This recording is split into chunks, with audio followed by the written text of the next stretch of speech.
Hi everybody, welcome back to the Small Caps Conference. I'm Kylie Merritt from AusBiz, great to be with you. Welcome back to everybody who's been in the last couple of presentations, and welcome to those of you who are just joining us now.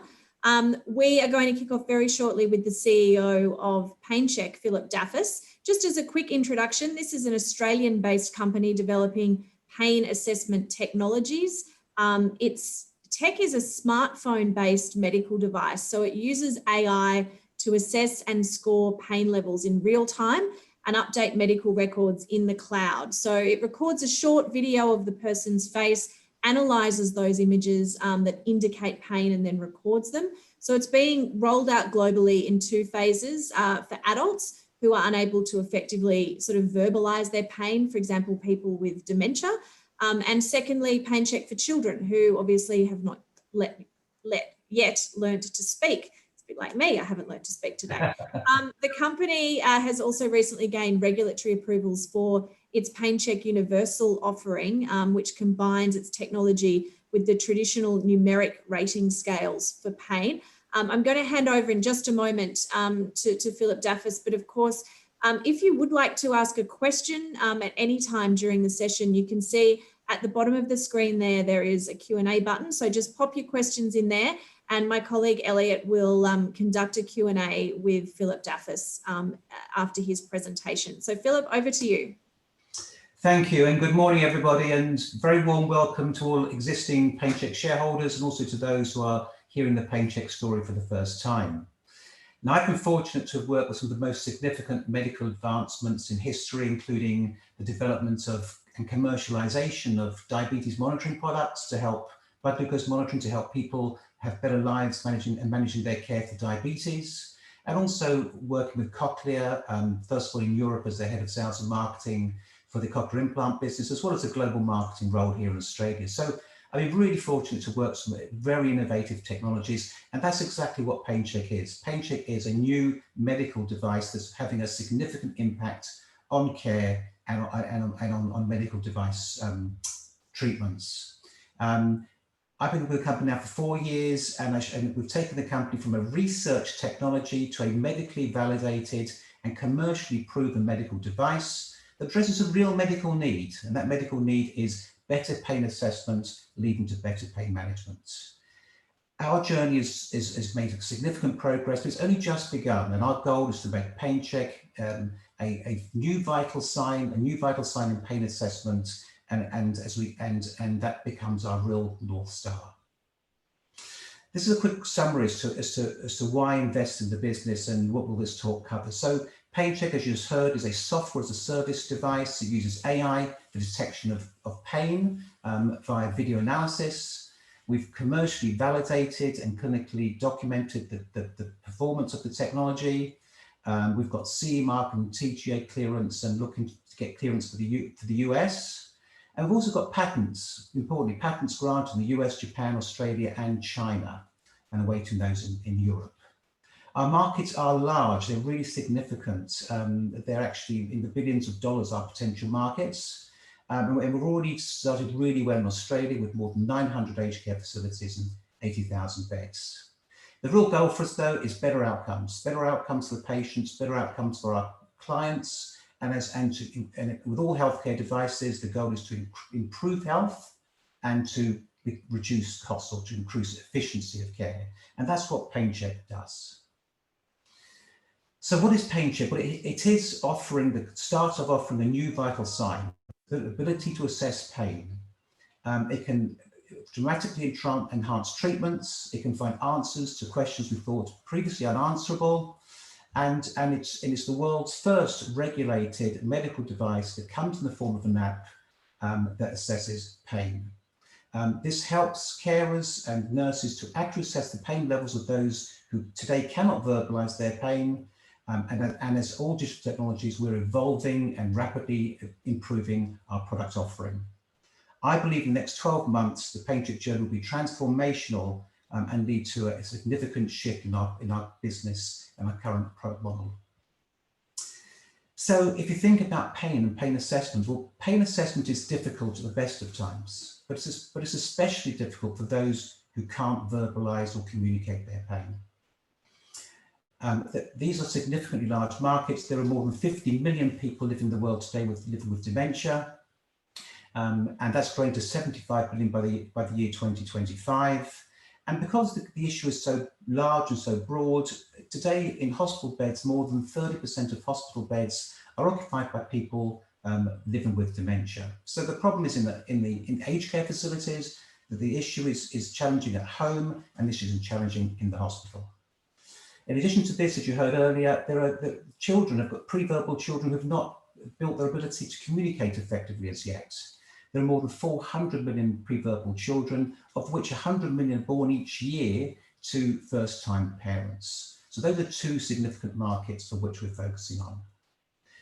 But we've started initially with the dementia and with the aged care market. And the reason for that is that the current tools or pain assessment tools, which are very validated, but are very difficult to use. They're manual, things like the Abbey pain scale, as you can see in the middle of the screen here. They're manual, they're paper-based, they're not useful at the point of care, they're subject to user bias, and it requires real specialist nursing training. What we have done with PainChek, we've taken the core elements of this, so we're not changing clinical practice, we're improving clinical process, and we've actually intelligently automated the whole process into a form of an app, and we've introduced artificial intelligence to take away the most complex part of the assessment, which is the facial assessment of pain. The result is a fully mobile medical device that brings pain assessment to the point of care. It maintains a proven clinical practice while significantly improving the clinical process. I would also add that Dr. Jennifer Abbey, who developed the Abbey Pain Scale, is one of our main supporters. She's on our advisory board, and she's a wonderful person to work with, and she loves the transition that we're making from the old technology to the new process. So we started our journey 4 years ago. We started in aged care, and we started in aged care because that's where the problem is at its greatest. More than 50% of people living in aged care are living with dementia or cognitive impairments, and up to 80% of people in aged care suffer with severe or chronic pain. Now, as we started our program, we were actually affected by the federal government, because at the same time the federal government were looking into a Royal Commission for aged care, and that the result of that was that we received a $5 million grant to rapidly accelerate the use of PainChek into aged care, and to give access to all carers managing people with dementia and with cognitive impairments. That program is still ongoing. In fact, it was extended last year because of the COVID issue, and that program still runs through to this year. So how's our progress been to date? It's been very, very positive. We now have more than 800 aged care facilities under license contract. More than 71,000 beds are now licensed across Australia, UK, Singapore, and New Zealand. And in business terms, we've generated a more than $3 million ARR, which is significant, and we continue to enjoy a wave of positive feedback from our clients. You can see here some quotes from some of our clients in the different aged care facilities. And what we've seen is that we're actually increasing the use of pain assessments than in the past. We're reducing the use of behavior medications such as antipsychotics, because often pain can be an underlying cause of behaviors. So if you address pain first, you can often address behaviors and improve care. And finally, also, there's improved safety using digital technology during the pandemic, as PainChek assessments can be done from a distance, and therefore minimizing any risks of viral transmissions. These are great facts and great results to be proud of.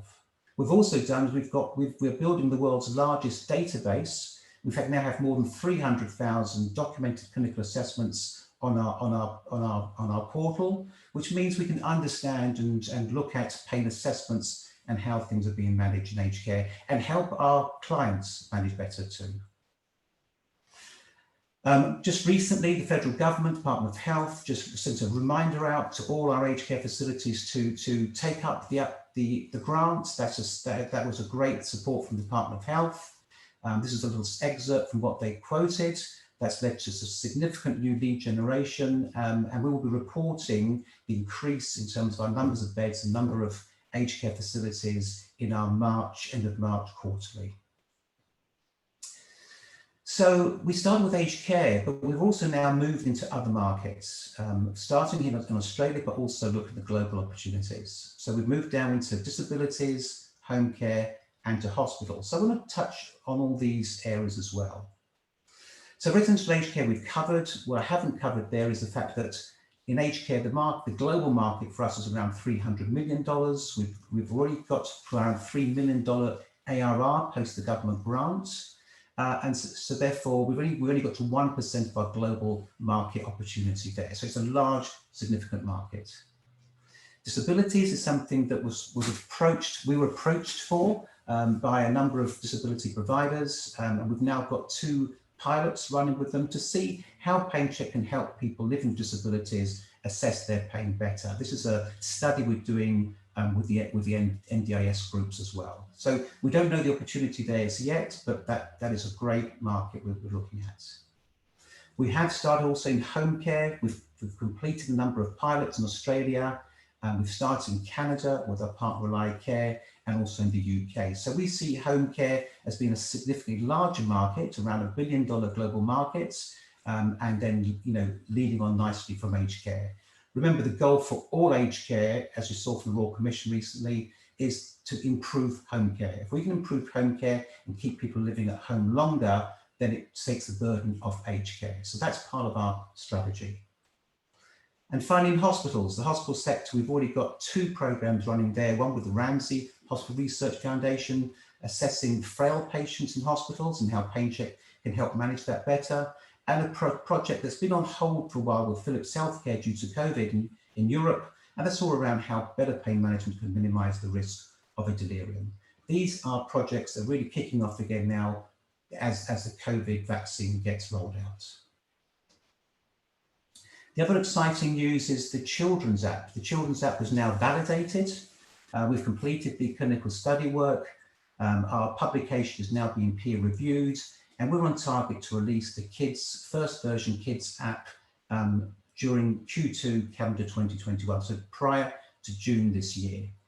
The neat thing about the kids version is that it will be a faces only initial version. Therefore, it'll be a 3-second video of a child's face that will pick up the pain level of that child's face in relation to procedural pain. So we'll start with hospitals, and then from hospitals, we'll start to look at the utility of that product in the home environment. So really exciting time this year. One of the things we did do this in the last year because of the COVID issue is that we transformed our business from being very much an on-site training and selling process to doing everything remotely. It was a shift for the business. Being a digital technology, we could do that. And as you can see, a little quote here from IRT. We trained with IRT group, we trained more than 72 video conferences across 21 residential aged care sites and managed to run our business that way. That stunning achievement protects us from any substantial negative short-term effects of COVID.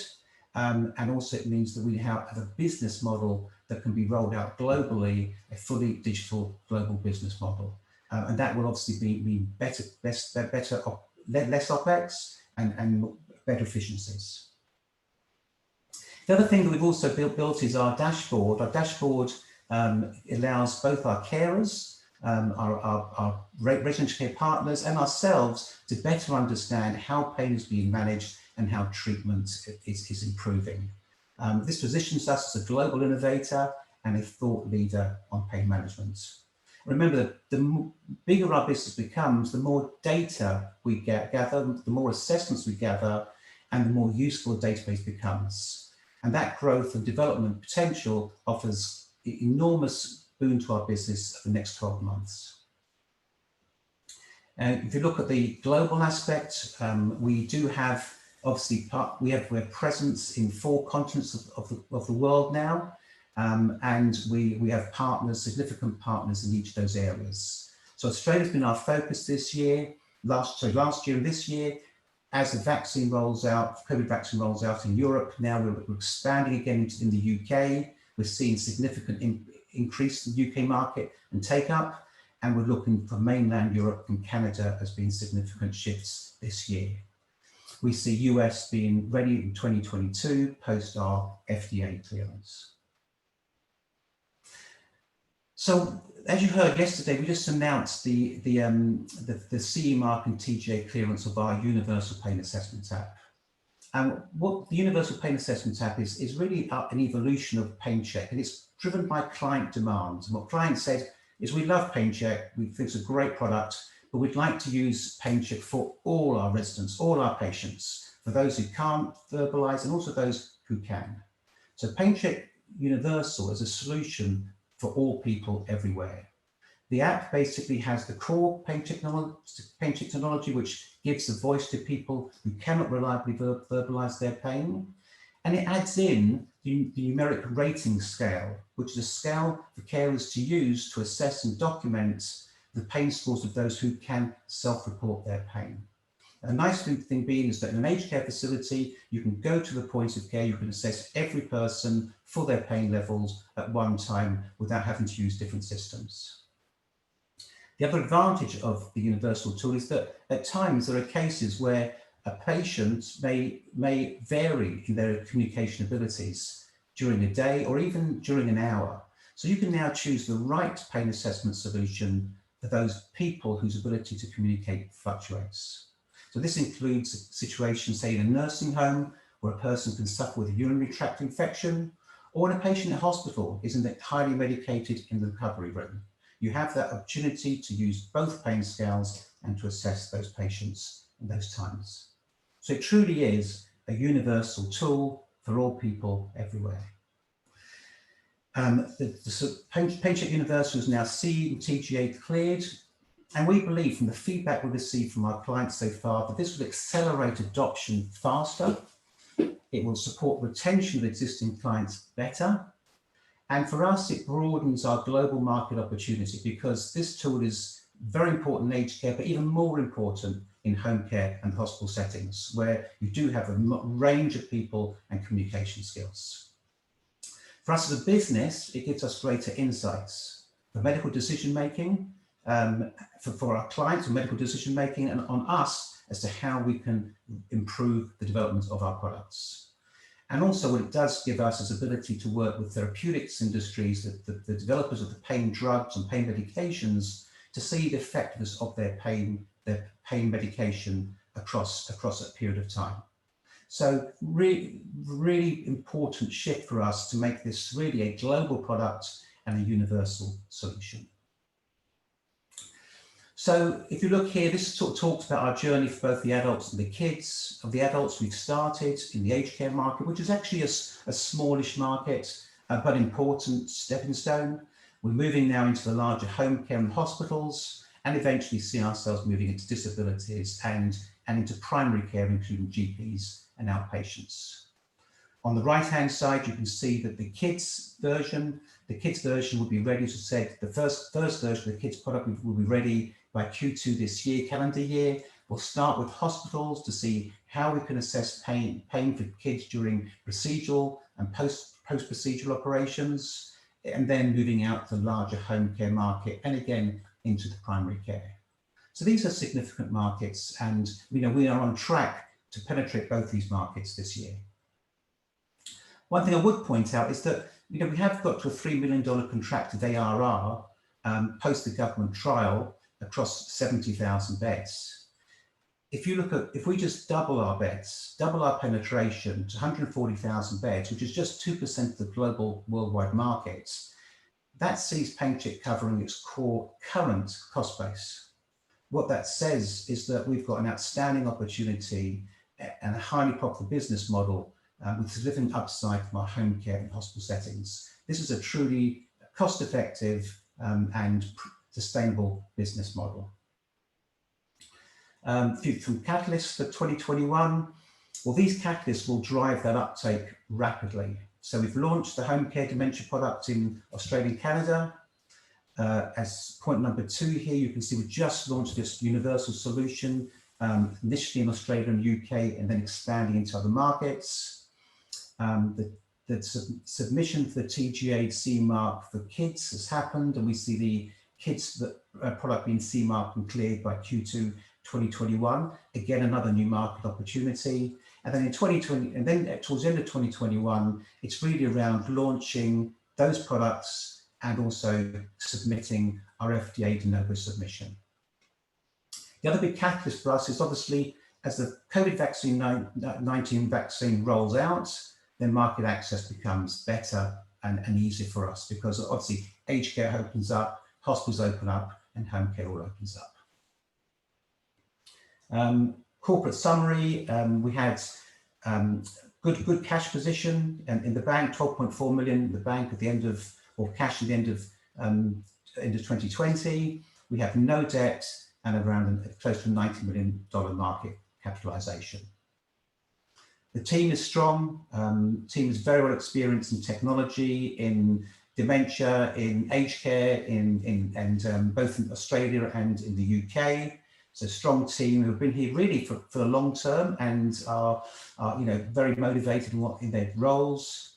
And we've got a strong board with a mixture of VC experience and capital markets and healthcare experience. So I'm going to hold it there and hand over for questions.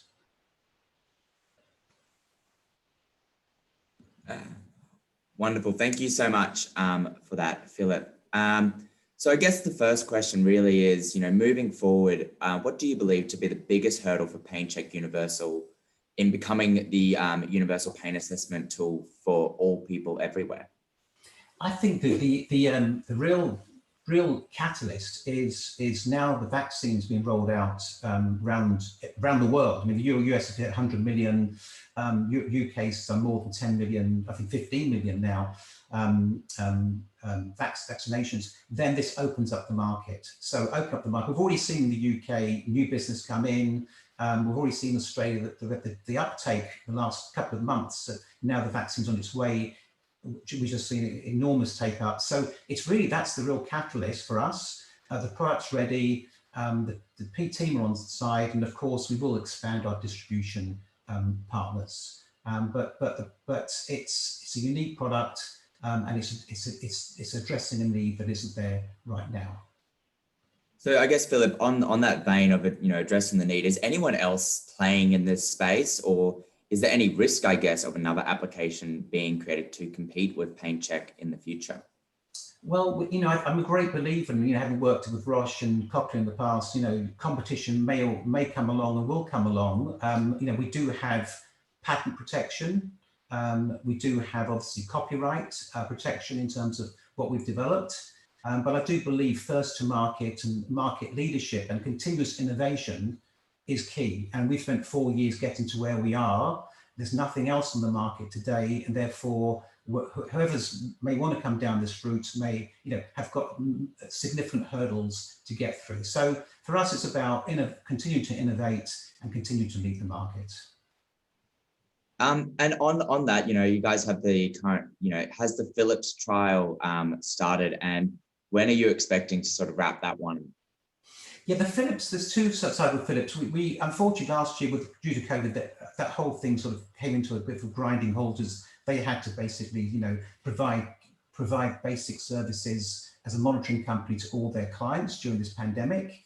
The study work we're planning to do is progressing, and but obviously that will open up this year. The other work we're doing with them is looking at how we can integrate our technology into their platforms. That conversation is ongoing with them and also with some of their subsidiary elements. So I don't see Philips as being the only company. I see them as being one.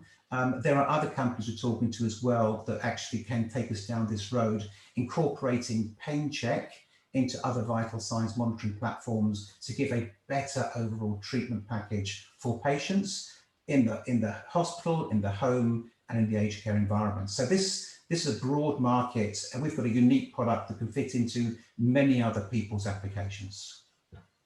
Now, Philip, you've had, of course, some approvals. What's the status, though, on the FDA submission for the universal solution? Yes, well, the FDA, we've had feedback finally from the FDA, because they were inundated last year. We've had feedback from the FDA. We actually having a conversation with them in a couple of weeks' time to sort of clarify certain points for our study. But overall, the feedback has been very positive. They've given us angles or comments on our study plan. We want to finalize those with the FDA in the next couple of weeks, and then we should be ready to go with our clinical study in the US later this year, keeps on track for a 2022 FDA clearance. And Philip, looking at the financials, what is the current monthly cash burn of PainChek? That's a good question. Our current burn rate is around $500,000 a month. That's why I pointed out that we're at $3 million ARR post the government grant right now. If we get to $6 million ARR, we've covered our core current operating costs.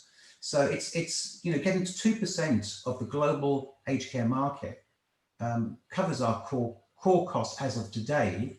And then from there, then it's expansion and it's, opportunity costs. So this is a very, very cost-effective business model and a very, very profitable one. It's 85% gross margins. We have no hardware. We have no products that go to waste. It's all software, and we can now digitally deliver everything from selling. We can sell online. We can train online, we can deliver the product online, and we've shown we can do that during this difficult past 12-month period.